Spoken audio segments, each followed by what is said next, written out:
I'm going to explore some terms real quick. Watch this.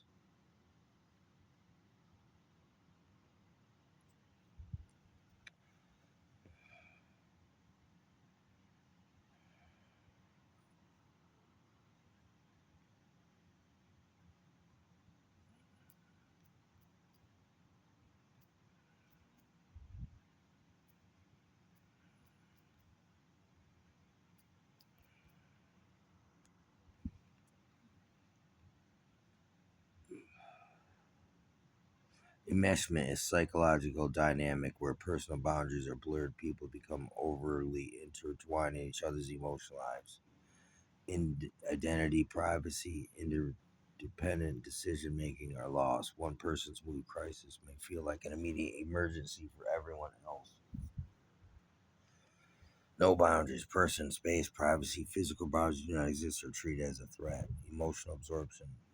Take on another person's feeling as your own and feeling guilty or having separate thoughts or disagreement, forced loyalty, independent spending time with view of betrayal or abandonment, parentification, children are forced to act as caretakers, therapists, or emotional supports for parents.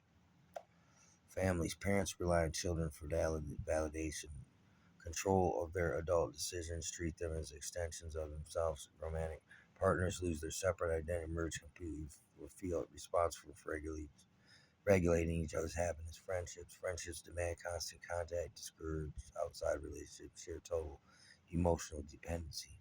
How to heal and identify the self, spend time discovering your own personal values like goals and separate from you. Practice saying no, tolerate limits and the initial discomfort and guilt and separating limits, seek support, work with the professional counselor or therapist to unpack relational patterns and learn healthy differentiation. Let's go back.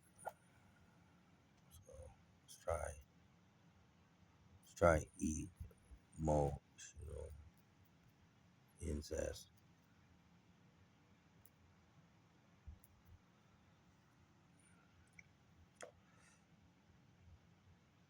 Emotional incest is called covert incest. Is a dysfunctional family dynamic where parents look to their child for emotional support, validation, or intimacy that normally belongs in a romantic relationship between adults. Despite the name, it does not involve physical or sexual contact. Role reversal. The child acts as the surrogate spouse and confident and emotional caretaker for the parent instead of being allowed to just be a child. Poor boundaries. Parent shares inappropriate details of their marriage, finances, adult struggles, and treats the child as their sole source of comfort and stability.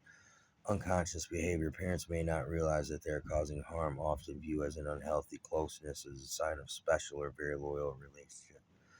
Common signs. Parent confides in a child about deep marital unhappiness or sexual frustration. The child feels responsible for managing, soothing, or fixing the parent's bad moods and loneliness. The parent discourages the child's friendship, privacy, or growing independence out of jealousy or fear of being abandoned. Statements from the parent like, "You're the only man person I can count on," treating the child as best friend. Long-term effect. Trouble setting firm, healthy, personal boundaries. Chronic people pleasing, putting others' needs first. Difficulty forming stable romantic relationships or recognizing one's own emotional needs. High risk of anxiety, depression, and low self-esteem. Okay, let's try this one right here. Let's try projection. Projection is a psychological sense, meaning unconsciously shifting your own hidden or unacceptable thoughts, feelings, or traits into someone else. For example, a person who's secretly angry may accuse others of being hostile. It serves as a self-defense mechanism to protect self-esteem from uncomfortable internal conflicts. Defense Psychologically, defense mechanism, mind hides stressful truths from itself, blaming others, unwanted traits assigned to a peer or a partner. Unconscious habit, the person doing it usually does not realize it. Common signs, quick accusation without proof or intense over interactions, other meaning of projection. Physical space, an object sticking out or jutting forward from the surface. Estimating estimating sales trends, data based voice images, throwing sound by loudly or spinning on film or screen, kind of like ventriloquism. Okay.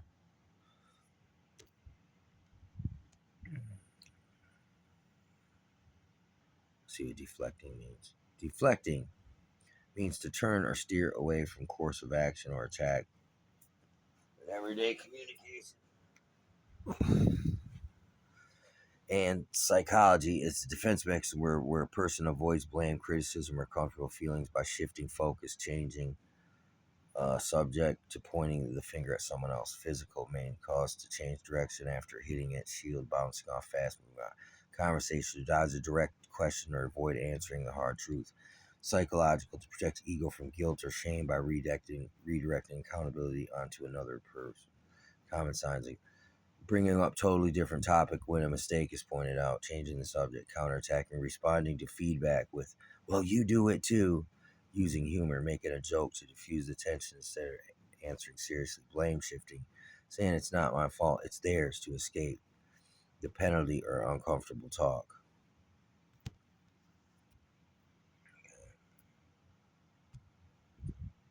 Let's try Darvo.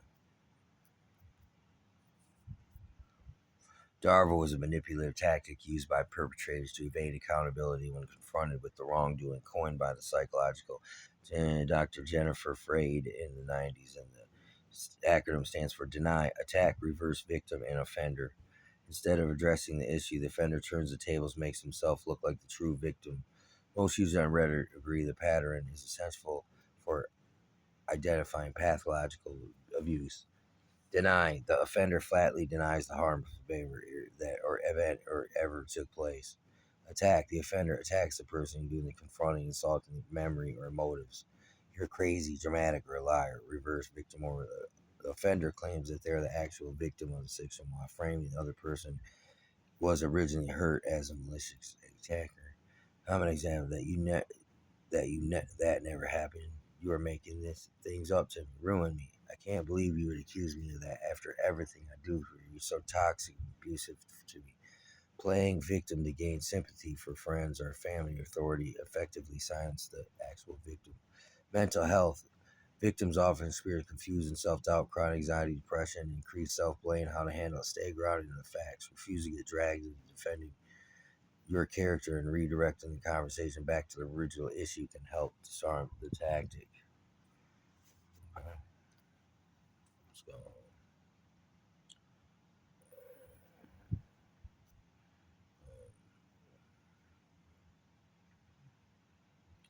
Let's go. Gaslighting. Gaslighting is a form of emotional abuse where the psychological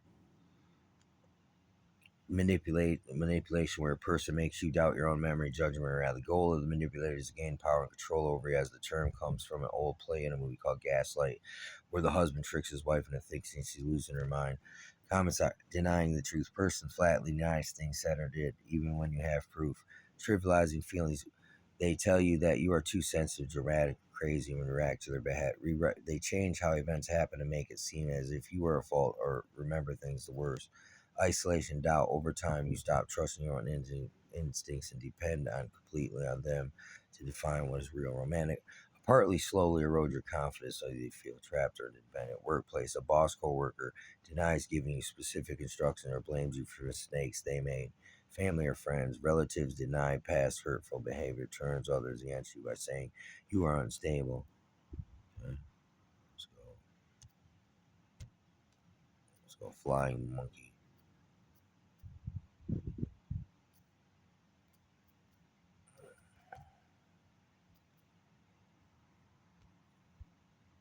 The psychology of popular culture. Flying monkeys are people who act on behalf of a narcissist or abuser. They carry out the abuser's dirty work, such as spreading gossip, gathering intelligence, confronting a target, while the narcissist maintains plausible deniability and a clean public image that comes from the winged servants of the Wicked Witch of Oz. The Wizard of Oz, the classic film, the witch sends her winged monkeys to capture Dorothy while she stays safely out of direct combat. Abuse by proxy. Psychologists adopt the terms to describe how toxic individuals weaponize friends, family members, co-workers to harass, manipulate, or target from a distance. Common behaviors of flying monkeys: information gathering, spying on a target, asking casual questions, report back details to the narcissist, spreading smears, spreading false rumors, lies, or one-sided stories to damage the target's reputation, guilt tripping, pressure the target to forgive, reconcile, drop their personal boundaries, enable, enabling denial, defending the abuser, gaslighting while the target believes the abuser is the real victim. A deception. They are often genuinely manipulated by the narcissist's false narrative, believe that they are helping the good guy. Fear sometimes come out of intimidating desire to avoid becoming the narcissist's next target. People pleasing. People have weak boundaries or intense need for the narcissist's approval. Okay, let's see. Let's try this one.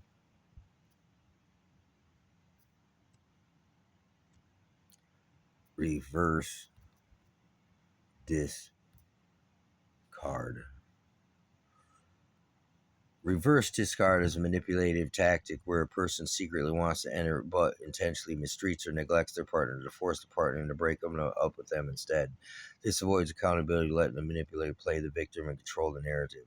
Signs of a reverse: sudden coldness, withholding affection, validation, and basic emotion. Increased cruelty, using stonewalling, silent treatment, petty criticism, blatant disrespect, advocate action, doing this on purpose to irritate and test your limits until you snap, flipping the script, claiming they were abandoned or betrayed once you finally walk away. Save that one real quick. Okay. Let's try this one right here. Another one.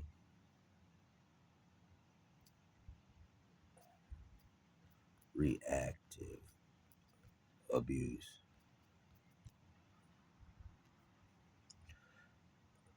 Reactive abuse is when people abuse their partner while being abused by their partners defend themselves. This typically happens after the victim's been pushed to the limit by the abusive partner. It could have happened after years of emotional abuse, gaslighting, or becoming escalated physical or sexual abuse.